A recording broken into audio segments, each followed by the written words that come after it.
Gente, boa tarde. Dando sequência ao nosso Data Immersion Day aqui, da AWS, estou convidando o nosso parceiro de negócio, DataRain, e seu CEO, Wagner Andrade, para uma palestra sobre o tema. Wagner, seja bem-vindo e contamos com a sua palestra. Oi, Ronaldo, uma boa tarde também a todos os participantes. Para nós é uma grande satisfação, uma grande honra estarmos aqui nesse evento Data Immersion Day da AWS, né? Nós somos justamente talvez um dos parceiros mais próximos da AWS em setor público, e quando nós somos convidados, né, nós entendemos que assim, realmente existe uma conexão completa quando nós falamos entre Data Immersion e DataRain, tá? DataRain, como vocês sabem, chuva de dados, né, a nossa marca. Mas antes de me estender um pouquinho mais sobre isso, vamos rodar aqui um vídeo que fala especificamente sobre isso, tá bom? Vamos lá.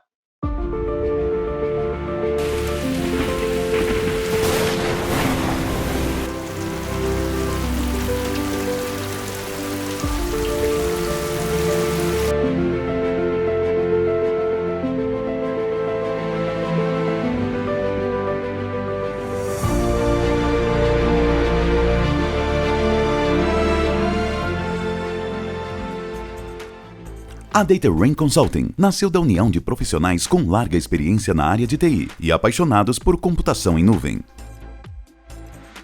Esses profissionais trouxeram em suas bagagens projetos bem-sucedidos de computação em nuvem, implantados ao longo de 10 anos. A DataRain se orgulha por todos os seus colaboradores, dos sócios aos estagiários, serem certificados pela Amazon Web Services, a AWS. São dezenas de certificações como arquitetos de soluções, administradores SysOps, engenheiros DevOps, desenvolvedores de Alexa Skills, nos níveis Practitioner, Specialty, Associate e Professional.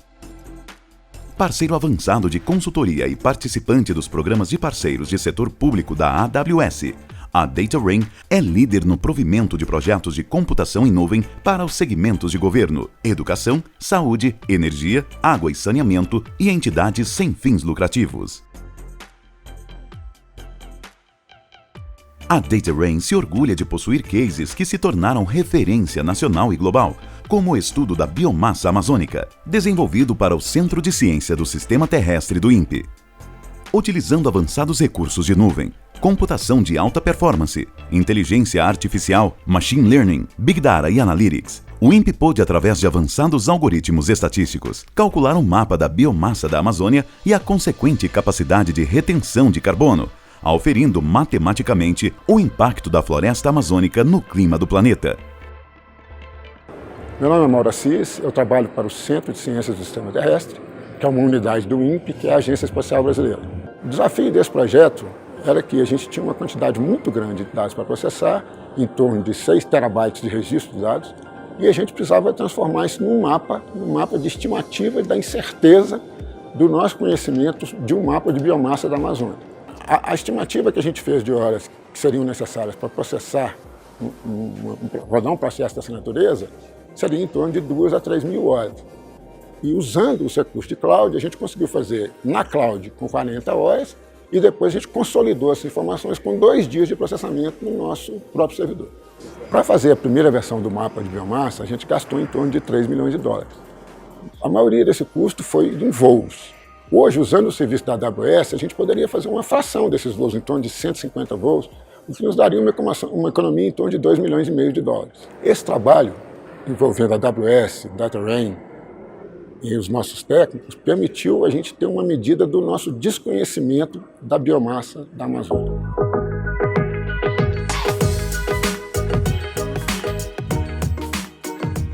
Em 2019 e 2020, através de 2 licitações públicas de alcance nacional, a DataRain foi escolhida pela RNP e pela Prodesp para ser o provedor de serviços especializados de arquitetura, provisionamento, gerenciamento e evolução dos mais de 180 serviços da AWS, em dezenas de instâncias usadas pelas instituições clientes dessas organizações.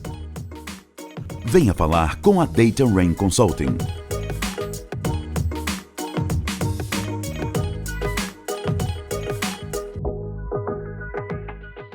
Bom, gente, espero que vocês tenham apreciado o vídeo. tá? Então, só complementando algumas das informações que foram apresentadas aqui no vídeo, aqui estão as nossas credenciais, conforme são mostradas na página da AWS, no AWS Partner Solution Partner Finder, ok? Vocês podem encontrar justamente as informações relacionadas a DataRain. Então, hoje nós participamos de 3 programas de parceria com a AWS. Aí está mostrando que nós temos mais de 20 certificações, na verdade são mais de 35 certificações nesse momento. Nós temos também um número muito grande de lançamentos de projetos em clientes, e nós, inclusive, já que estamos falando em cliente, vamos mostrar aqui alguns dos clientes nos quais nós fizemos justamente implementações de infraestrutura de nuvem, AWS. Então, vocês podem ver que tem um número muito grande de organizações relacionadas à área educacional, também à área governamental, à área de saúde, à área também de organizações sem fins lucrativos, como também temos clientes no setor privado. Mas, assim, o nosso foco realmente é muito forte em governo, saúde, educação, utilities e entidades sem fins lucrativas. É onde nós entendemos efetivamente que nós temos o nosso foco, o nosso expertise. Bom, e obviamente foco e expertise também está relacionado ao objeto dessa palavra de hoje, né? Nós vamos falar em Data Lake, Big Data, tá? Então vamos fazer uma imersão. Nós vamos falar aqui, discutir um pouquinho sobre a importância dos dados, tá? E aí, especificamente, nós temos um vídeo da AWS que é bastante interessante nesse sentido, que ele mostra de uma forma assim bastante aberta, tá? Todo o potencial de aplicações que nós temos, né? Quando justamente nós levamos os nossos dados para a nuvem, ok? Being able to understand your business on a deeper level based on all of your data and driving strategic decisions in real time is the essence of making big data work for you. From startups to Fortune 500 companies and worldwide public institutions, Amazon Web Services customers are running big data solutions in the cloud to gain actionable insights from their business data, such as creating personalized medicine based on patient genetic information, delivering customized content to millions of users concurrently, or analyzing billions of financial transactions daily. AWS provides a self-service model where you can have on-demand availability of compute, networking, and storage capacity at the speed of a few mouse clicks. You have the flexibility to use AWS Big Data Solutions where much of the heavy lifting of provisioning, availability, durability, recovery, and backup services are done for you. Or you can develop your own big data platform on Amazon Elastic Compute Cloud to meet your specific needs. The choice is yours. You can ingest data at any velocity from any number of sources, allowing you to process and analyze your data in near real time. Store any type of data, from unstructured data like documents and videos, to structured data such as financial transactions and key performance indicators. Analyze data at massive scale with up to thousands of servers working in parallel with software such as Hadoop, MapReduce, Hive, Pig, Spark, or many of the emerging big data solutions. You can even create a data warehouse that you can resize dynamically without downtime from a few terabytes to multiple petabytes as your needs change. Visualize and interpret your data with business intelligence and reporting tools that you're already familiar with, or explore new solutions in the big data category on the AWS Marketplace. Success with big data comes from being able to iterate on your analysis, allowing you to focus on your business needs, while not being held back by the cost and complexity of managing the IT infrastructure to collect, store, process, and visualize your data. Whatever your needs are, AWS offers a comprehensive set of services for running big data workloads in the cloud. Analyze big data faster with Amazon Web Services, getting to your next aha moment sooner. Visit aws.amazon.com/big-data today to learn more about how AWS can help you work productively with data at any scale. Bom, gente, espero que esse vídeo tenha sido bastante instrutivo para vocês, tá? Mas, continuando um pouquinho essa discussão, por que os dados têm tanto valor? Por que se fala cada vez mais em dados? Eu já li recentemente, inclusive, um artigo em que um cientista social estava dizendo que nós estamos vivendo numa sociedade orientada a dados. Tá? Mas por que eles têm tanto valor? Bom, é cada vez mais comum a gente ver as organizações com seus processos decisórios orientados a dados, porque os dados nada mais são do que representações de fatos. E, obviamente, o processo decisório ele tem que ser fundamentado em fatos. Né?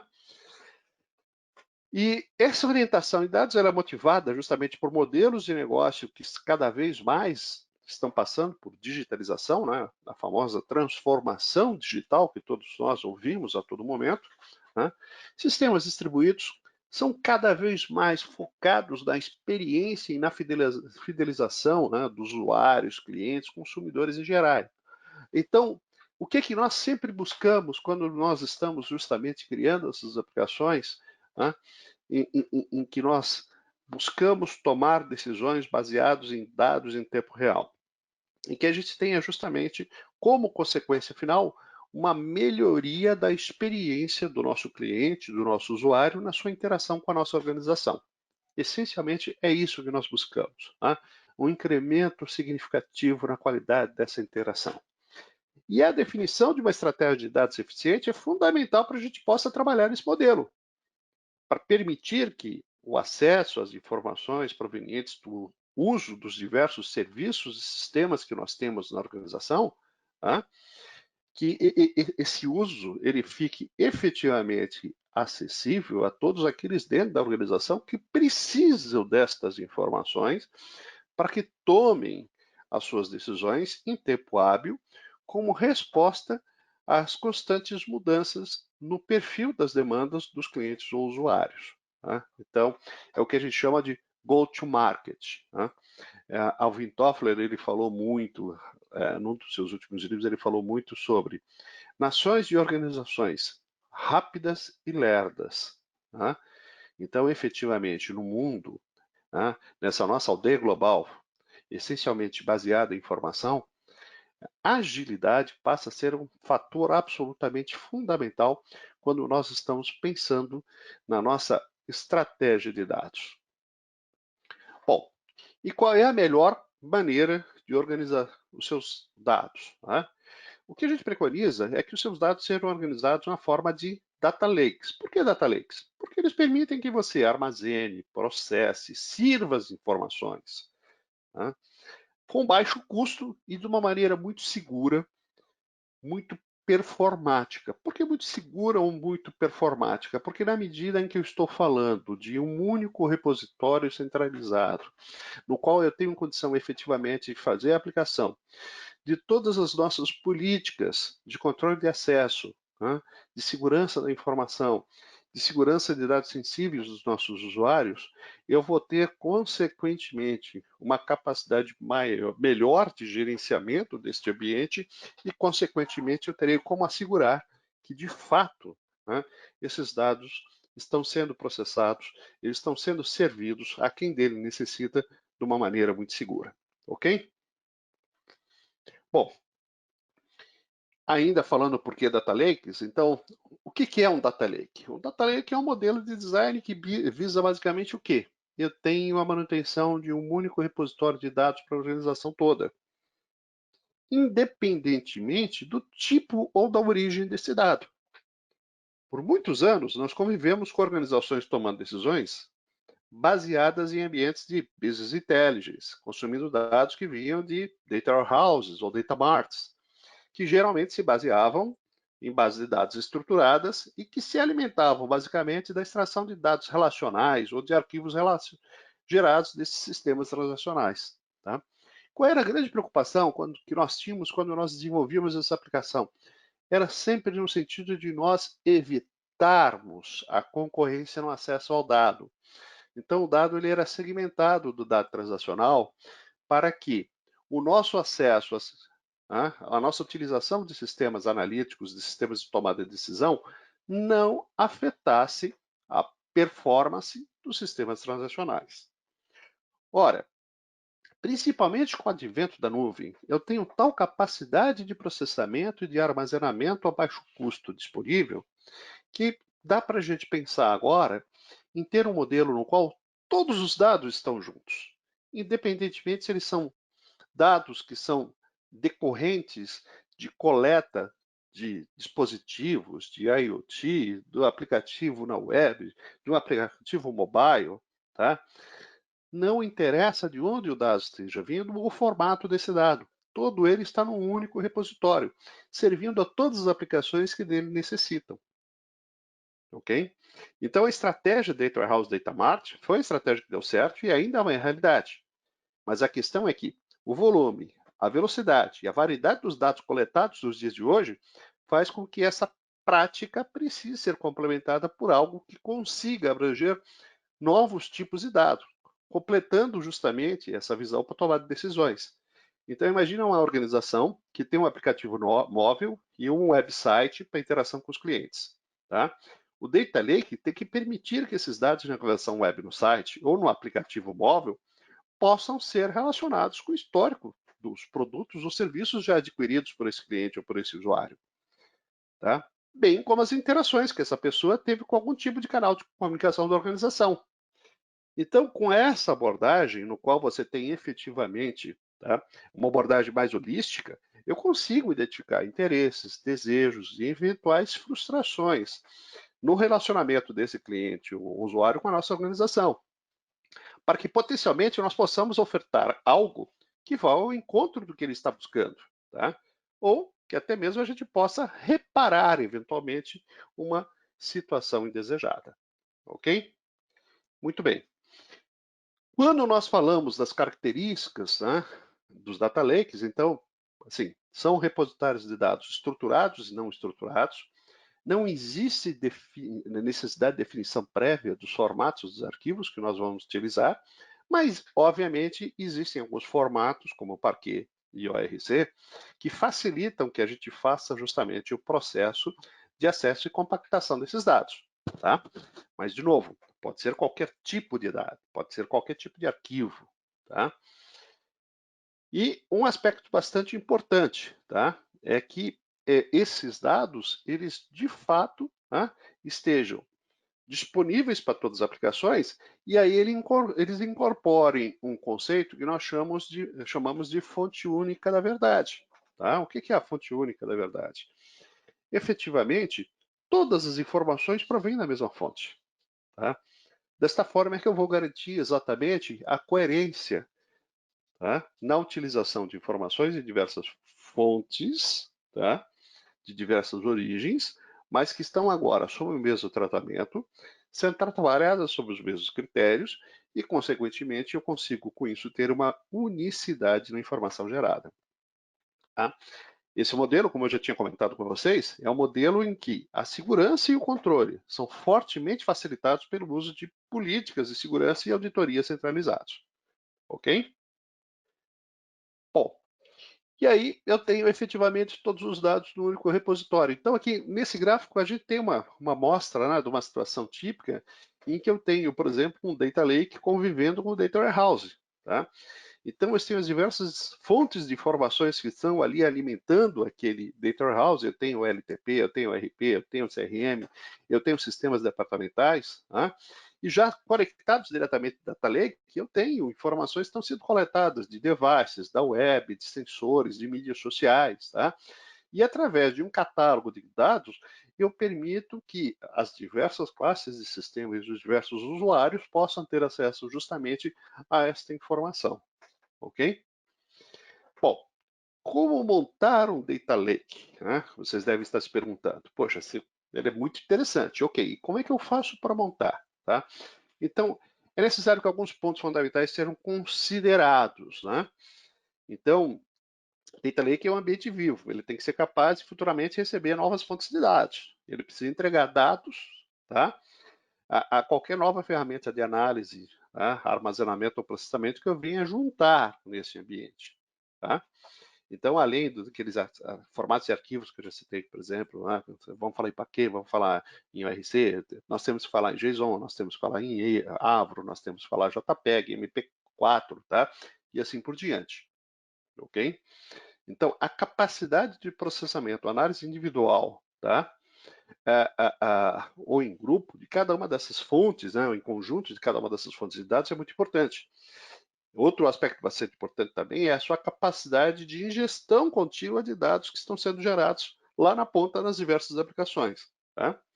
E, de novo, é fundamental que nós tenhamos controle de acesso a informações centralizados sobre esses dados, né? que nós tenhamos o efetivo controle sobre seus metadados. Ok? Bom, como é que a AWS pode ajudar, tá, na construção do Data Lake? Bom, primeiro uma informação interessante para compartilhar com vocês. Hoje, nós temos no mundo inteiro, tá, pelo menos uma dezena de organizações usando Data Lakes na AWS. Por que eu falo pelo menos uma dezena? Porque esse número, obviamente, ele cresce todos os dias. Tá? E o que caracteriza esses Data Lakes que estão rodando aí? Eles utilizam-se de serviços gerenciados e de arquiteturas orientadas a eventos. Esse é um aspecto bastante importante, né? Que eu pense justamente essa arquitetura no sentido de que ela seja orientada a evento. Tá? Por que isso aí? Porque isso aí vai dar justamente a flexibilidade para que ao longo da vida útil desse Data Lake eu possa fazer com que ele venha se adaptando à dinâmica das mudanças nas demandas que venham a ocorrer. Tá? Outra coisa absolutamente fundamental. Os recursos de armazenamento eles têm que ser desacoplados do processamento. Ok? Exatamente para que eu tenha esta facilidade no manuseio de diferentes componentes, de diferentes fontes, utilizando eventualmente diferentes tecnologias. Ok? Bom, um aspecto interessante para facilitar justamente esse processo de construção do Data Lake, né? A AWS ela tem uma solução bastante interessante, que é o AWS Lake Formation. E o que é o Lake Formation? É um serviço da AWS que centraliza e facilita a configuração de Data Lake seguro. Tá? Em pouco tempo, em pouquíssimos dias, você constrói esse Data Lake. Tá?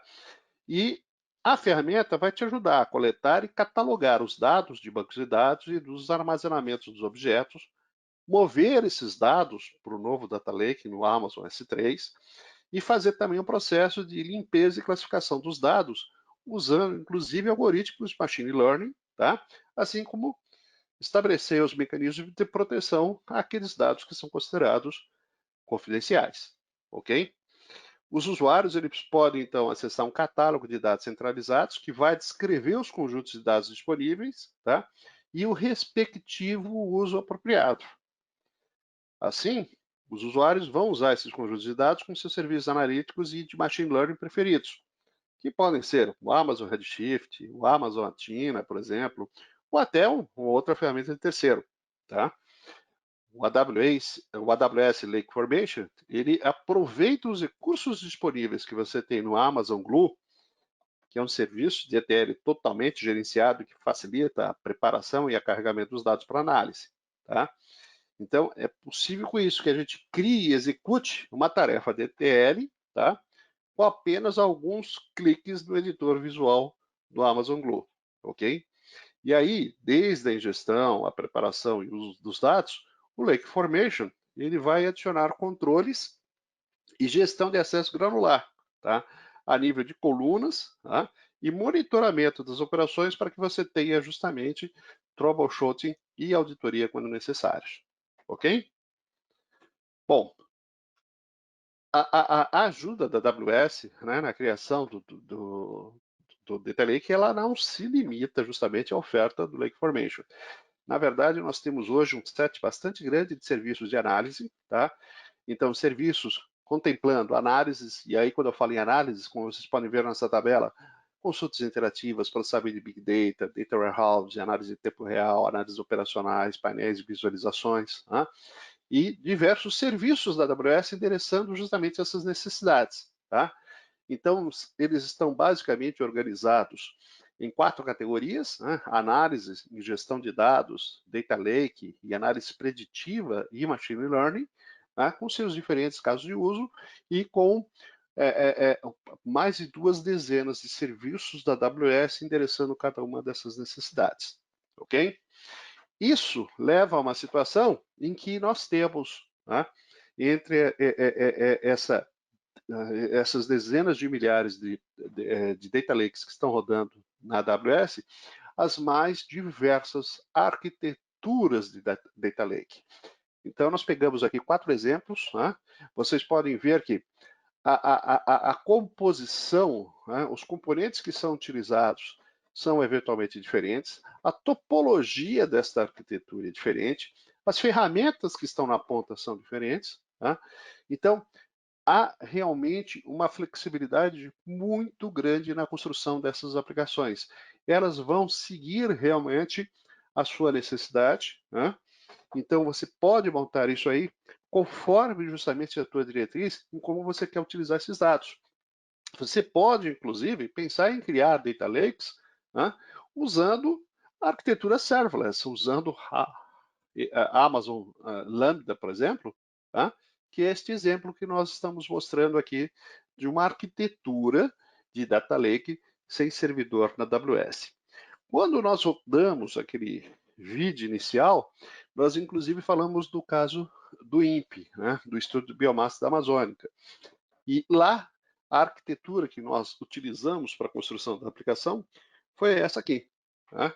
Então, foi com essa arquitetura que foi criado o Estudo do Biomassa da Amazônia, tá?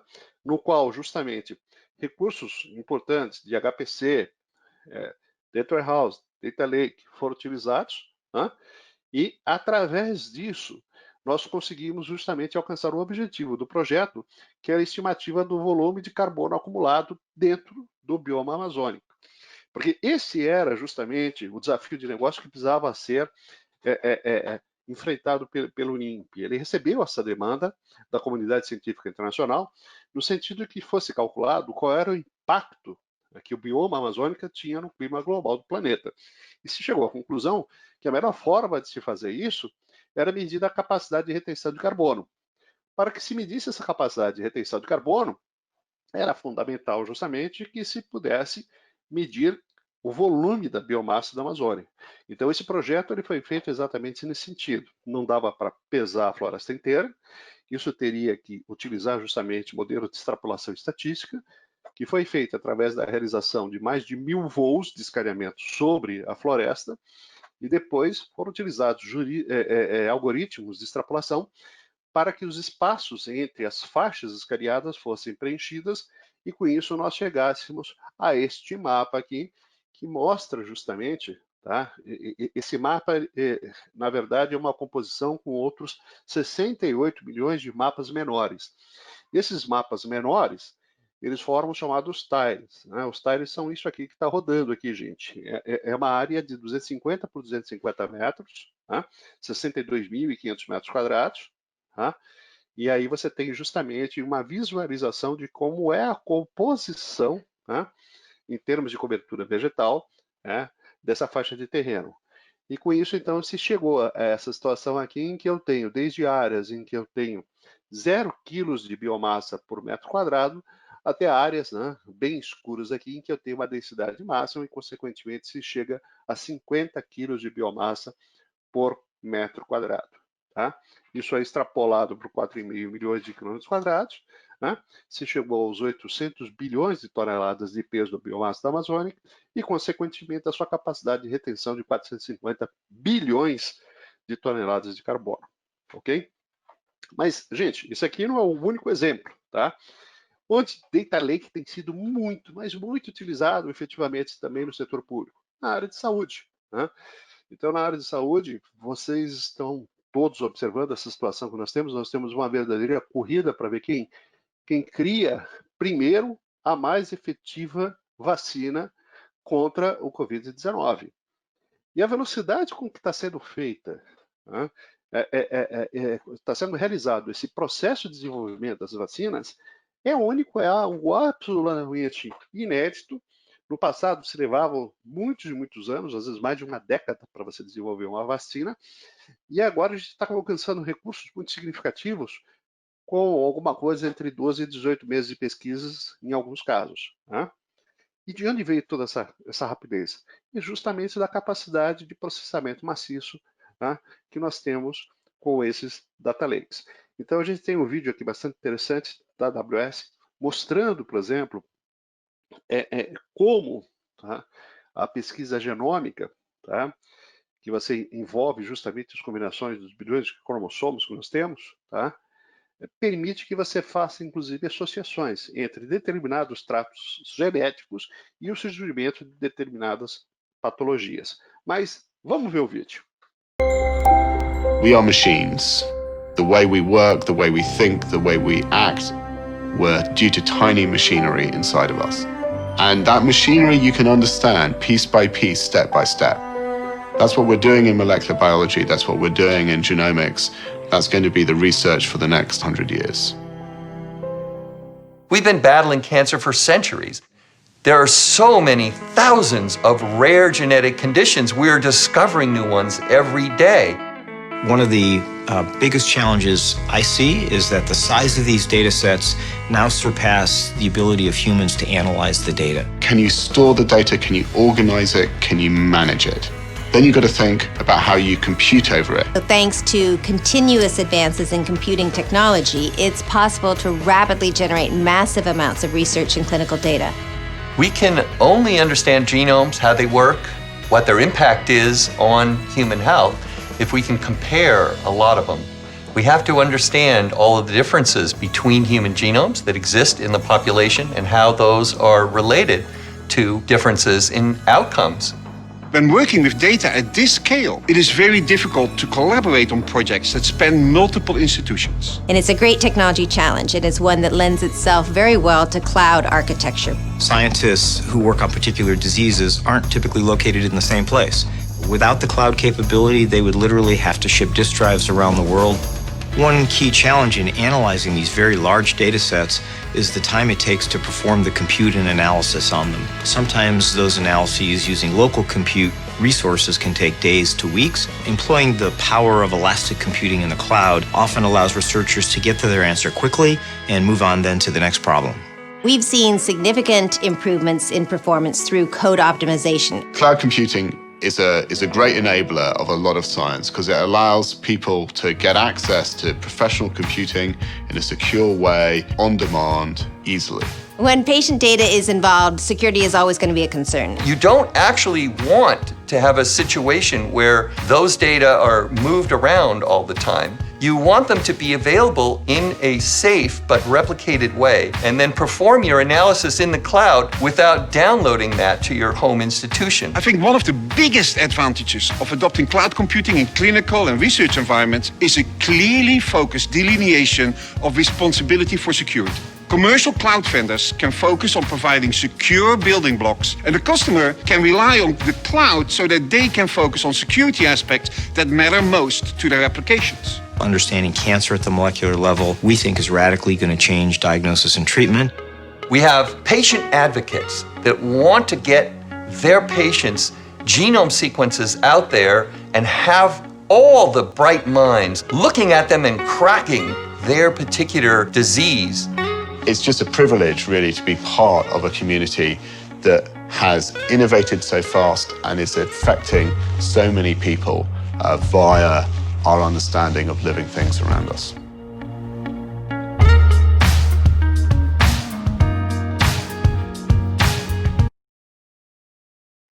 Bom,